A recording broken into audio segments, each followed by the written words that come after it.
আজকে সকাল সকাল ঘুম থেকে উঠে আমি ঝটপট করে রেডি হয়ে পড়েছি, কারণ আজকে আমার যাওয়া ছিল একটা শ্যুটে। তো ছাতুর ঘোল খেয়ে উঠে পড়লাম বাসে। আর এত গরম বাসের মধ্যে, ভাগ্যিস ভিড় নেই, ভিড় থাকলে কি যে হতো আমার কে জানে। তোমাদের ওখানে কেমন গরম তোমরা কিন্তু অবশ্যই জানিও আমাকে। তো তারপর দেখো হাওড়া ব্রিজ দেখতে দেখতে চলে এলাম হাওড়া স্টেশনে। আর এখানে এসে হাঁটতে হাঁটতে চলে গেলাম হাওড়া স্টেশনের ভেতরে। টিকিট কেটে আমি তো রেডি পুরো ট্রেনে ওঠার জন্য, আর ট্রেন এখনো দেয়নি, তো তার জন্য কিছুক্ষণ ওয়েট করেছিলাম। আর দেখো এর মধ্যে আমার মুখটা পুরো কি অবস্থা হয়েছে, মুখ পড়ে গেছে। তো কি হয়েছে, সেই দুঃখে কষ্টে আমি কেক কিনেছিলাম, আর কেকটা খেতে খেতে চলে যাচ্ছি শেওড়াফুলি স্টেশনের দিকে। আর দেখো এখানে ট্রেন একদমই ফাঁকা, তো আমি শুয়ে বসে একদম ল্যাদ খেয়ে চলে গেলাম শেওড়াফুলি স্টেশনে। আর এখানে গিয়ে দেখছি এখানেও রোদ, এখানেও আমার পেছন ছাড়ছে না। তো মাস্ক পরে গ্লাভস পরে আমি একদম ক্রিমিনালদের মতো রেডি হয়ে গেছি। আর এখানে ওয়েট করছি মোয়ার জন্য। আর মোয়ার জন্য ওয়েট করতে করতে দেখলাম এই দাদুটাকে, এত সুন্দর খেতে এগুলো হয়, অনেক ছোটোবেলায় খেয়েছিলাম। তো আবার আমি দেখে ঝটপট করে আমি নিয়ে নিলাম, বললাম আমাকে একটা দাও, আমি আর এই গরমে পাচ্ছি না সত্যি কথা বলতে। আর এত সুন্দর খেতে ছিল যে তোমাদেরকে কি বলবো। তোমরা কে কে এটা খেয়েছো, আমি এটা নাম ঠিক জানি না, আমি বরফ বলি।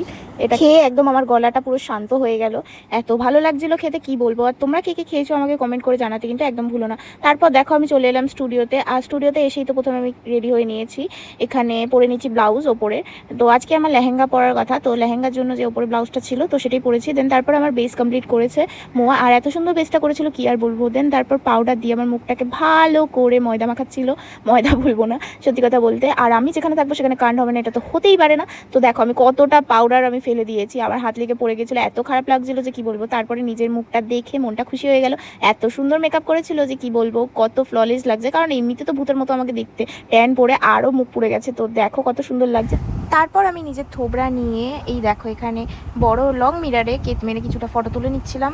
আর এখানে আমার হেয়ার করতে বসে পড়েছে মোয়া, তো হেয়ারটাকে ক্রিম্বি করছিল, আর আমার মনটা পুরো পুরো ছাই ছাই হয়ে যাচ্ছিল চুলের মতো। তারপর আমি রেডি হয়ে গেছি পুরো, আর এত সুন্দর লুকটা এসছে যে তোমাদেরকে কি বলবো, খুব ভালো লাগছিল, নিজের প্রেমে নিজেই পড়ে যাচ্ছিলাম। এত সুন্দর লাগছিল দেখতে যে বারবার করে নিজের ফটো নিজের ভিডিও তুলছিলাম আমি। দেখো এখানে কেট মেরে স্লোমো থেকে শুরু করে কি না ফটো নিই আমি। তারপর আমি চলে এলাম ফটোশ্যুট করার জন্য, এক্সপ্রেশন দিয়ে ভালো করে শ্যুট কমপ্লিট করলাম। আর এখানে শ্যুট কমপ্লিট করার পর আমি বেরিয়ে চলে এলাম।